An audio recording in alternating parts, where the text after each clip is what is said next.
إن شينج خلاص ما بقتش محتاجاله ولا إنه يساعدها في حل مسائل الرياضيات، لأنها بقت التانية على المدرسة خلاص، وإنها ما بقتش بتحب تاكل معاه ولا تتكلم معاه زي الأول. وهو دخل البيت وأمه سألته عن حاله وعلى الأكل، قالها إنه كل وهيدخل أوضته عشان يذاكر ويحل المسائل.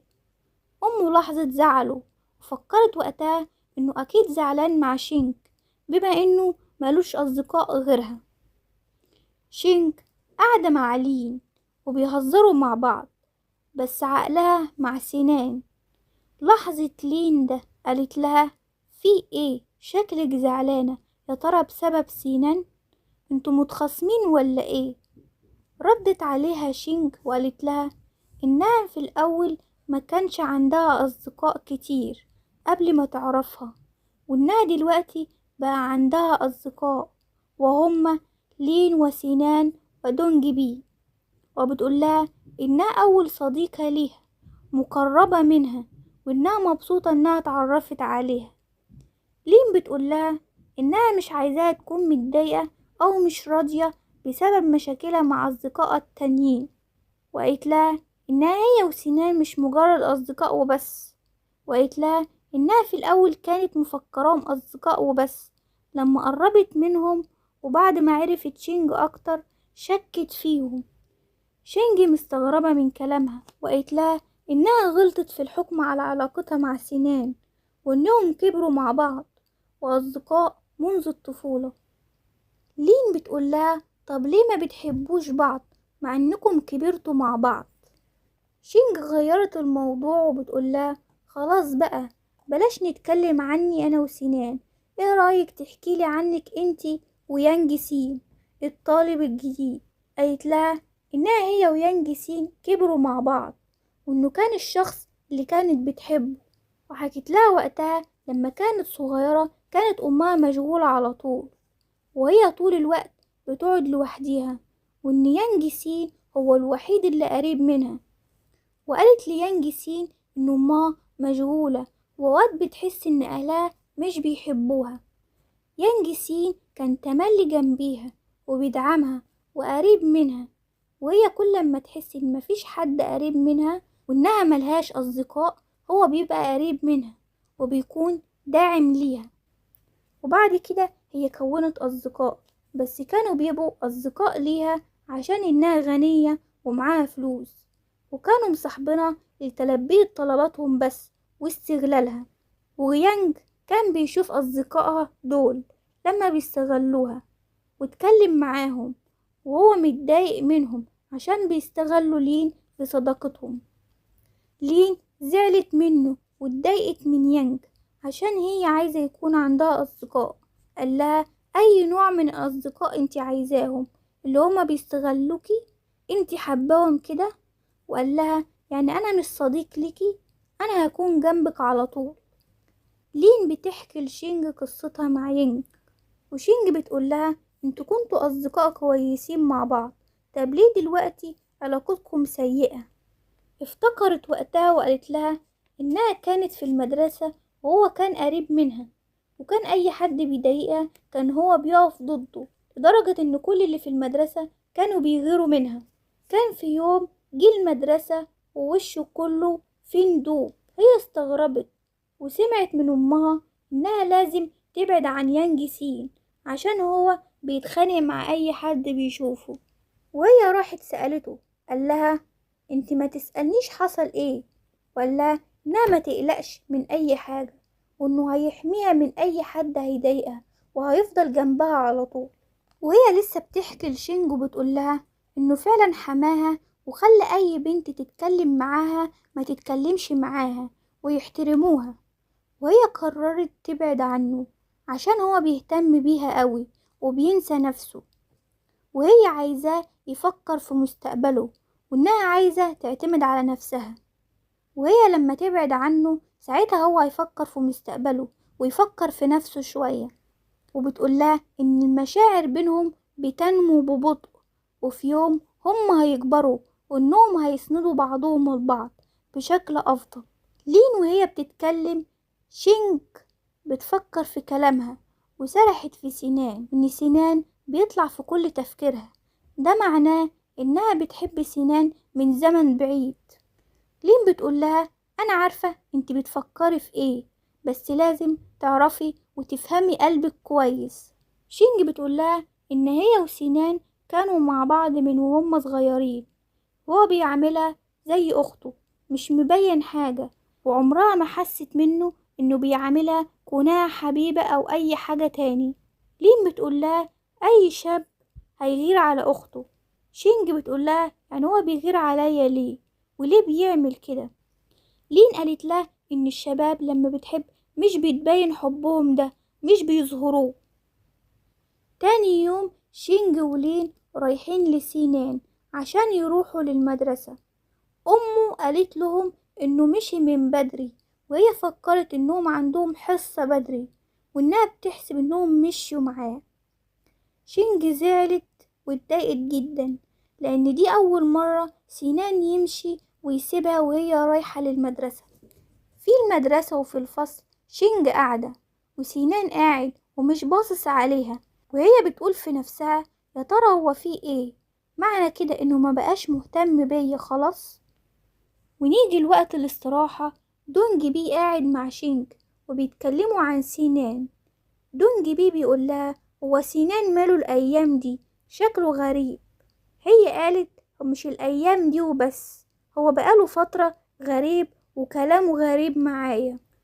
وحكت له ساعة ما بعت لها عشان المستلزمات وكذب عليها ولمس خدها، وإنه ما كانش عايزها تمشي، وكان بيقول كلام غريب وقتها. ودلوقتي لما لين بقت صديقتها هو بقى بارد أكتر معاها، وإنها مش قادرة تفهمه. دونج بي قال لها هو أكيد في حاجة شغلاه عشان يتصرف كده. دونج بي راح لسنان وسأله وقال له في ايه وايه اللي بيحصل معاك. سنان مستغرب، قال له انت تقصد ايه؟ سنان ما يعرفش ان شينج حكت لدونج بي كل حاجة. دونج بي قال له ايه اللي انت عملته مع شينج ده؟ سنان قال له انت عرفت ازاي؟ هي اللي قالت لك؟ وهو مكسوف جدا من اللي حصل.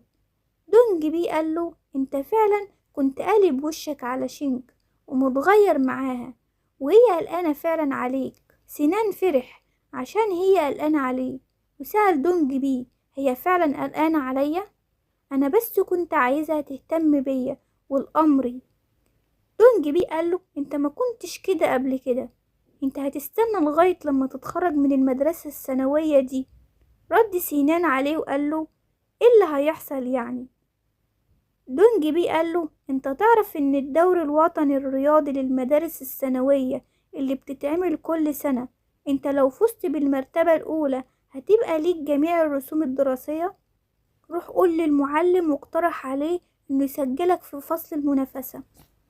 رد سنان عليه وقال له انت عارف اني مش هقدر اسيب الفرصة دي تضيع من ايدي، لكن في نفس الوقت مضمنش ان مش هيكون ناس تانية حوالين شينج الصغيرة. رد عليه دونج بي وقال له ليه انت مش واثق فيها ولا ايه؟ سنان قال له مش مسألة ثقة، بس قبل كده كنت مشارك في مسابقة المدارس الإعدادية ورحت للجنوب عشان أشارك في المسابقة، رغم إن كنت بعيد لمدة شهر واحد بس لأنها انسجمت مع الشباب اللي كانوا جنبيها هنا. هي مختلفة عني، هي من ساعة ما اتولدت الكل بيبقى عايز يقرب منها، خاصة الشباب. دونج بي قال له طب ليه مش تعترف ليها على طول مباشرة وتخلص؟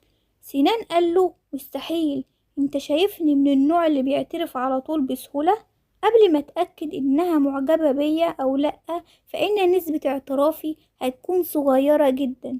لما اتأكد الاول وهشوف.